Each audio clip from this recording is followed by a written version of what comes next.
Lotus World, web series, vlogging and shorts. Guys, Bendigo Easter Bendigo का जो trip है अब अभी समाप्ति की ओर है और इस समय हम आखिरी अट्रैक्शन करने वाले हैं जो कि है विंटेज ट्राम टूर बेंडिगो का, जो कि गोल्ड माइन से प्रारंभ होता है और फिर गोल्ड माइन पे ख़त्म होता है। तकरीबन 40 से 45 मिनट का ये टूर है। हम ये करने वाले हैं। हमें जो ये फैमिली की टिकट है 2 अडल्ट और 2 चाइल्ड $30 में पड़ी है। पूरा बेंडिगो सिटी का एक चक्कर करवाएगा और वापस यहीं पे छोड़ देगा। अभी आप देखिए के पास खड़े हैं और ये एक ट्राम है और ये दूसरी ट्राम है जो कि अभी यहाँ से निकलने वाली है। 3 बजे निकलने वाली है। इस समय जो समय आया हुआ है वो आया हुआ है 2:50। 10 मिनट में ये ट्राम जो यहाँ से छूटेगी। कुछ ही क्षणों में ये ट्राम निकलने वाली है और ये है सज्जी ट्राम। देखते हैं कि दरवाज़ा खुलेगा क्या इसका। यस, ये दरवाज़ा खुल गया और फिर यस ये बंद। ये है यहाँ की विंटेज ट्राम। कुछ ही क्षणों में ये यहाँ से निकलेगी। सैंडहर्स्ट और इलेक्ट्रिक ट्रामवे कंपनी जून 1890 में बेंडिगो में बैटरी ट्राम पेश करने वाली पहली कंपनी थी। दुर्भाग्य से उन्होंने एक गंभीर गलत अनुमान लगाया था, क्योंकि बेंडिगो के पहाड़ी इलाकों के लिए बैटरी जल्द ही अपर्याप्त साबित हुई। कुछ महीनों के बाद बैटरी ट्राम चलाना बंद हो गया और बाद में फरवरी 1892 में उनकी जगह स्टीम ट्राम ने ले ली। हम बेंडिगो की यात्रा करने के लिए एकदम तैयार हैं। ट्राम परिवहन एक विश्वसनीय साधन थे और 10 वर्षों तक सफलतापूर्वक बेंडिगो के लोगों को इधर उधर ले जाने में एक महत्वपूर्ण भूमिका अदाई। लेकिन मंदी की शुरुआत ने बेंडिगो ट्रामवेज कंपनी को मजबूर कर दिया और 1899 में बेंडिगो की स्टीम ट्राम को विक्टोरिया की इलेक्ट्रिक सप्लाई कंपनी वेस्को को बेच दिया गया, जिसने 1902 तक स्टीम ट्राम चलाना जारी रखा। सदी के अंत में हुई इस बिक्री के फलस्वरूप अप्रैल 1903 में बेंडिगो में इलेक्ट्रिक ट्राम की शुरुआत हुई। ये शुरुआत से ही सफल रही। व्यस्त समय के दौरान लोग गलियारों में, दरवाजे पर, यहाँ तक कि ट्राम के बाहर लगे बोर्डों पर भी खड़े होते थे। इसके अलावा डिलीवरी के लिए ट्राम पहला विकल्प था। पार्सल हो या समाचार पत्र, पिक्चर थिएटर हो या मूवी रील को यहाँ से वहां लेकर जाना, बस ट्राम ही एकमात्र ऑप्शन था। प्रथम विश्व युद्ध के अंत में विक्टोरियन सरकार ने नई अर्ध सरकारी संस्था विक्टोरिया राज्य विद्युत आयोग का गठन किया। विक्टोरिया राज्य विद्युत आयोग को विक्टोरिया में सभी निजी बिजली उत्पादन कंपनियों का अधिग्रहण करना था और बेंडिगो के ट्रामवे प्रणाली सौदे का एक अभिन्न अंग था। द्वितीय विश्व युद्ध का आरंभ एक परीक्षा का समय था। जैसे जैसे ऑटोमोबाइल अधिक लोकप्रिय होते गए, राजस्व और यात्री संख्या में गिरावट आती रही। इसके अतिरिक्त युद्धकालीन अर्थव्यवस्थाओं के कारण, जनशक्ति और सामग्रियों की कमी के कारण कठिनाइयां बहुत हुई। परिणाम स्वरूप 1970 में विक्टोरिया राज्य विद्युत आयोग ने ट्रामवे को बंद करने और यात्री सेवाओं को निजी बस ऑपरेटरों को सौंपने का निर्णय लिया। अप्रैल 1972 में बेंडिगो ट्रामवेज को एक कम्यूटर सेवा के रूप में बंद कर दिया गया और अनुमानित 20,000 लोग विदाई देने के लिए एकत्र हुए।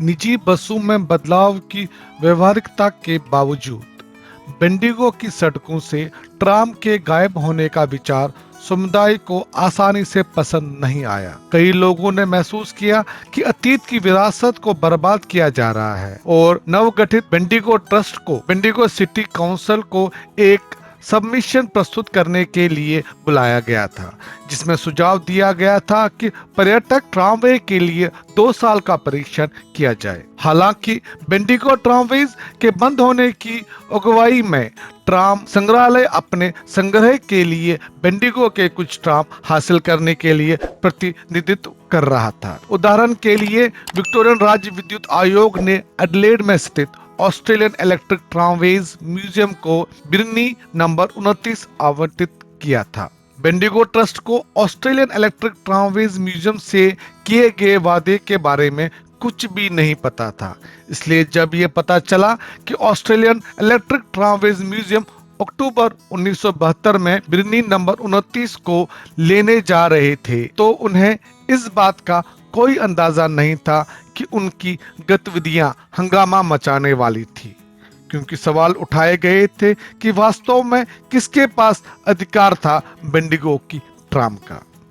ऐसा महसूस किया गया कि यदि एक ट्राम बेंडिगो से निकलेगी तो बाढ़ के द्वार खुल जाएंगे। जैसे ही ये बात फैली, बेंडिगो ट्रेडर्स बोर्ड के निर्देशकों और ट्रामवेज के स्वयंसेवकों ने ये सुनिश्चित करने के लिए अत्यधिक उपाय किए कि बिर्नी बेंडिगो में ही रहे। इसे डिपो शेड के अंदर वापस धकेल दिया गया, लोहे के पाइपों को वेल्ड किया गया, ट्राम को निष्क्रिय करने के लिए ट्राम के सामने की रेलिंग और मोटरों में कार्बन ब्रश हटा दिया गया। जब बेंडिगो के मेयर CR जो पीर्स ने योजना के बारे में सुना, वो भी हरकत में आए और मीडिया की मदद ली और नागरिकों से डिपो पर रैली करने और नाकाबंदी करने का आह्वान किया। प्रतिक्रिया अभूतपूर्व थी और स्थानीय व्यापार मालिकों ने अपने कर्मचारियों को कंपनी की कारें लेने और डिपो यार्ड को ब्लॉक करने का निर्देश दिया। अंत में ट्राम को हटाया नहीं जा सका। इसके बाद बेंडिगो के ट्राम के उपयोग और वितरण की फिर से जांच करने के लिए एक कमेटी का गठन किया गया, जिसके परिणाम स्वरूप पूरा बेड़ा बेंडिगो ट्रस्ट को केवल और केवल $1 में मिला। ये ध्यान रखना महत्वपूर्ण है कि बेंडिगो के ट्राम को बनाए रखना किसी भी तरह से एक निर्विरोध कार्य नहीं था, जबकि पर्यटक सेवा शुरू करने के पक्ष में मजबूत समर्थन था। स्थानीय प्रगति संघ जैसे अन्य लोग भी थे जिन्होंने बेंडिगो विज्ञापन दाता को लिखा था कि ये विचार बचकाना है और अव्यवहारिक था, क्योंकि हम वास्तविक प्रगति चाहते हैं, शहर के केंद्र को अवरुद्ध करने वाली भावुक मूर्खता नहीं। किसी को आश्चर्य होगा कि क्या तब से उनकी राय बदल गई है। बावजूद इसके ट्राम के लिए पर्याप्त सामुदायिक समर्थन ने यह सुनिश्चित किया है कि 42 साल बाद भी विंटेज टॉकिंग ट्राम सेवा अभी भी चालू है। कोई भी अन्य ऑस्ट्रेलियाई शहर जिसने अपने ट्राम वे सिस्टम को बंद नहीं किया है, उसने बेंडिगो की तरह ट्रैक, ट्राम और एक डिपो को पीछे छोड़ दिया है, और ये हमें अपने नेक्स्ट जनरेशन के लिए अतीत की एक तस्वीर बनाने में सक्षम बनाता है। बेंडिगो ट्रामवे की यात्रा से इस बात का महत्व पता चलता है कि बेंडिगो एक शहर के रूप में कैसे विकसित हुआ है और इस विकास में बेंडिगो ट्रामवे ने क्या भूमिका निभाई है। इन वर्षों में हमने प्रिंस चार्ल्स जैसे प्रतिष्ठित व्यक्तियों को भी आकर्षित किया है, जिन्होंने 1974 में बेंडिगो का दौरा किया था और ड्राइव के लिए बेंडिगो बिर्नी ट्राम नंबर 30 ली थी। आज बेंडिगो ट्रामवेज ऑस्ट्रेलिया का सबसे बड़ा पर्यटक ट्रामवे है और सालाना 40,000 से ज्यादा टूरिस्ट्स का स्वागत करता है। बेंडिगो ट्रामवेज डिपो ऑस्ट्रेलिया में सबसे पुराना ऑपरेटिंग ट्राम डिपो है और विक्टोरियन हेरिटेज रजिस्टर में सूचीबद्ध है। वर्तमान में बेंडिगो ट्रामवेज बेड़े में 45 ट्रामें हैं, जिसमें से 13 टॉकिंग ट्रामवेज सेवा के हिस्से के रूप में संचालित होती है।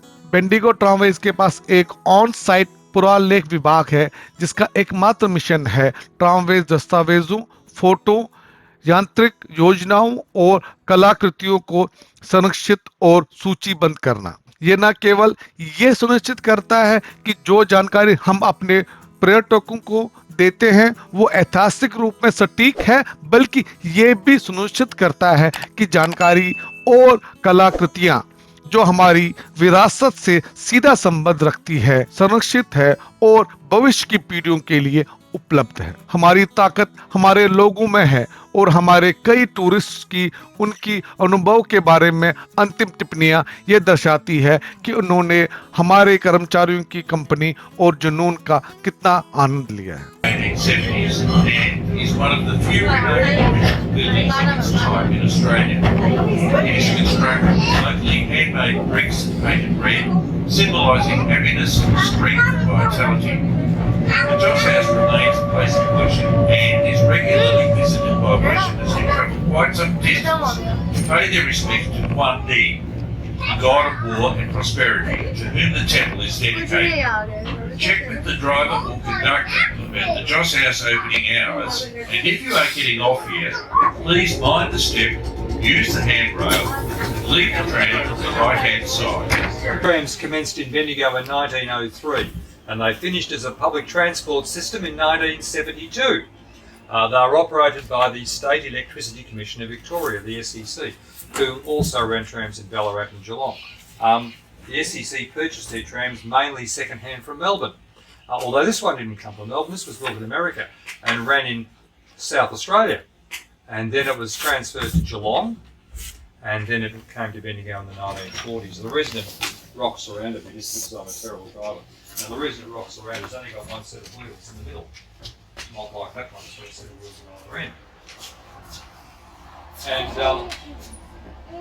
And so that's why it's like that.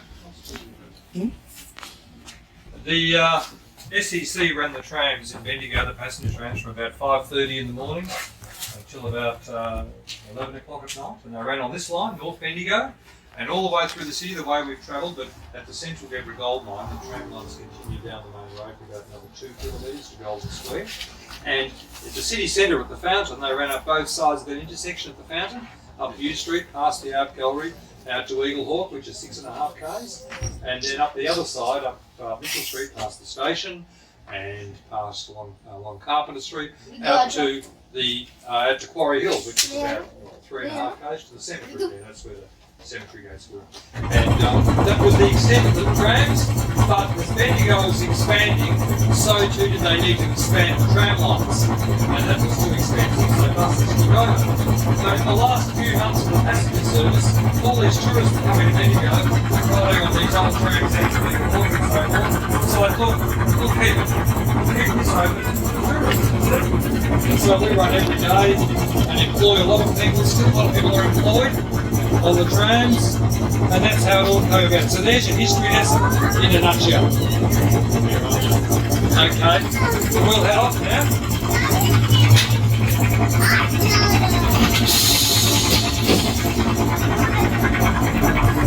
To any passengers who have just joined us, welcome aboard.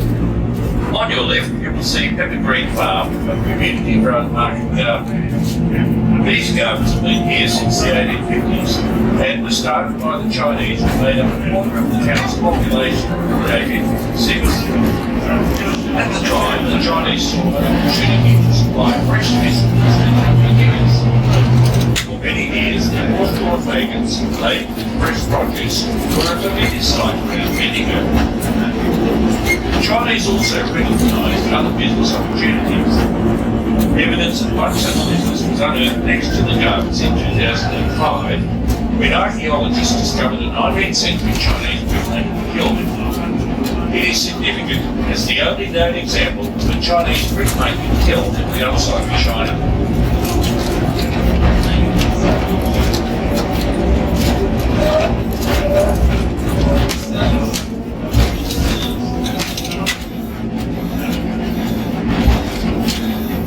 To our left, you can see a tram line branching off to a second tram depot built inside the old Bendigo gas works. This depot dates back to the 1980s and houses the tramway's speeding vehicles. Bendigo's gasworks are the last to remain complete in Victoria. Established in 1860, the gas was produced by roasting coal inside large horizontal retorts or ovens. Roasting coal was a filthy job. Flash of fire, dust, and a terrible smell. The gasworks closed in 1973, but natural gas was introduced to Bendigo. Ahead is the Tyson Street precinct. If you wish to get off here, please pull the left-hand bell once, mind the step, and use the handrail as you leave the tram. Tyson Street was named after James Henry Tyson, a digger who set up a slaughter yard near here in 1852 to sell beef to the miners. When Tyson sold up 3 years later, he was a millionaire. So many who came to Bendigo in search of gold found their wealth in other ways. The area ahead of us near the Golden Dragon Museum used to be the centre of Bendigo's very own Chinatown. During the gold rush, thousands of Chinese walked almost 500 kilometres to Bendigo after first arriving in Rome on the South Australian coast. The ship's captains did this to avoid paying the £10 tax levied by the Victorian government on every Chinese person arriving at a Victorian port. Sadly, the Chinese were continually subjected to unfair discrimination such as this during the early years of the gold rush. Next stop, Lake Waroona. Lake Waroona Napier street Bendigo पर स्थित एक बेहद लोकप्रिय park है। ये अपने पैदल पथ, खेल के मैदान, नौकायन गतिविधियों, विरासत मंडपों और स्थानीय वनस्पतियों और जीवों के लिए पसंद किया जाता है। बेंडिगो से गुजरते समय रुकने और विश्राम करने के लिए ये एक महत्वपूर्ण जगह है। 1873 में मेयर डुगल मैकडोगाल ने इस दूर बड़े पुराने खनन स्थल को एक सजावटी झील और रिजर्व में बदलने का सपना देखा था। 1878 में मेलबर्न के बॉटनिकल गार्डन के निर्देशक विलियम गुलिफॉयल को नोलन स्ट्रीट रिजर्व को डिजाइन करने के लिए नियुक्त किया गया था। उनकी दृष्टि एक बड़े झील के चारों ओर स्थित शांति और राहत के स्थान की थी। We're now approaching the Shamrock Hotel located in the next corner. Host to many famous entertainers such as Dame Nellie Golda and the demon courtesan Lola Montez. Lola Montez was an international star of stage, song and dance, and the miners threw golden nuggets at her feet whenever she performed. Other famous guests of the Shamrock were Prince Charles and Diana, Princess of Wales. Coming up on our left is the heritage-listed Beehive building, built in 1872 and designed by renowned architect Charles Webb. It was originally home to the Bendigo Mining Exchange. In the late 19th century, at the height of the gold boom, traders on the ground floor often overflowed onto the street. Next stop, Charing Cross. If you're getting off here, please mind the step, use the handrail, and leave the tram from the right-hand side. So, what's the reason that commercial trams were stopped in Bendigo? The reason was they needed to extend. The trams used to run all the way up there, out to Eagle Hawk, 6.5 kilometres, up there Yeah. to Quarry Hill, 3.5, 4 kilometres, past the gold mine a bit further. But as Bendigo was getting bigger, they needed to extend the tram tracks and get more modern trams, and they thought that was too expensive, so the buses took over. But because of the tourists getting on the old trams, they thought they'd keep this open. Okay. So still Melbourne has the trams open. Yeah, Melbourne does. Melbourne has a free tram zone. Yeah, well, those free trams in Melbourne, the green ones, Yes. they were all brought to Bendigo on the back of a truck and rebuilt in our depot. We did all the work on them Okay. because they got the contract from Yarra Trams. And so all those green trams, the city circle trams, which you see in Melbourne, have all been in Bendigo Yes. and done up here and tested 35 here. number. Yeah, and then sent back to Melbourne, 35. Yeah. Yes, the route number 35. I have Yeah. travelled a lot with that. Well, well, when you get on one again, Yes. it's been in Bendigo. You've been here, it's been here. It's been sitting here while they tested it. If you have just joined us, welcome aboard. In 1858, a company was started as a building society to improve conditions on the Bendigo goldfields. This society loaned money to miners, enabling them to move out of tents and work towards owning their own home. Today, that loan scheme is better known as the Bendigo Bank, whose head office is situated on the left. From the 1930s to the 1960s, this area was the heart of Bendigo's theatre. The Plaza Cinema, Lyric Theatre, and Royal Princess Theatre. Oh, so that's didn't expect that. Star Cinema, Swamp Living, Lyric Theatre, using the Bendigo tramways to transport. The tram conductor completed the This is called a shocker-less train. James Greens. Every gold mine now operates as an award-winning tourist attraction and is a living reminder of the important role that mining played in making Bendigo the vibrant and diverse city it is today. Be sure to experience one of the fascinating underground tours. For those of you leaving us, we hope you enjoyed the experience and we look forward to seeing you again soon. Passengers leaving us here are asked to wait for directions from the tram crew, mind the step and use the handrail, while those of you choosing to stay aboard will have a few minutes to wait while our crew prepares the next part of our journey. चलो, thank you. सो हमारी ये tram की trip यहाँ पे होती है समाप्त। सो ये थी गाइज हमारी बेंडिगो विंटेज ट्राम ट्रिप, जो कि हमने तकरीबन 45 मिनट में कंप्लीट की। तो बहुत ही मज़ा आया, बहुत एंजॉय किया हमने इस पे। और इसी के साथ हमारा बेंडिगो इससे जो ट्रिप है वो समाप्त होता है और अब हम निकलने वाले हैं मेलबर्न की ओर। और यहाँ पे समय आ चुका है कि इस व्लॉग को यहाँ पे समाप्त किया जाए। और समाप्ति से पहले आप सबसे मैं निवेदन करना चाहता हूँ कि अगर आप मेरे चैनल पर नए हैं या आपने अभी तक हमारे चैनल को सब्सक्राइब नहीं किया है तो कृपया करके हमारे चैनल को सब्सक्राइब कीजिए। बाजू में बेल का आइकन उसको क्लिक करके ऑल का ऑप्शन ज़रूर सेलेक्ट कीजिए और इस वीडियो को लाइक करना ना भूलें। और हमारे सोशल मीडिया हैंडल्स हैं जो यहाँ पे दिख रहे हैं आपको, उनको ज़रूर फॉलो कीजिए। तो गाइज़ मिलते हैं किसी नए व्लॉग में। टाटा, बाय बाय, जय हिंद, बाय बाय। सभी करो भाई, सभी करो जोर से बोलो, सब्सक्राइब करो चैनल जोर से। Subscribe to our channel And like our video. thank you, bye bye. For more updates, subscribe to our channel, click the show links and enjoy watching the videos.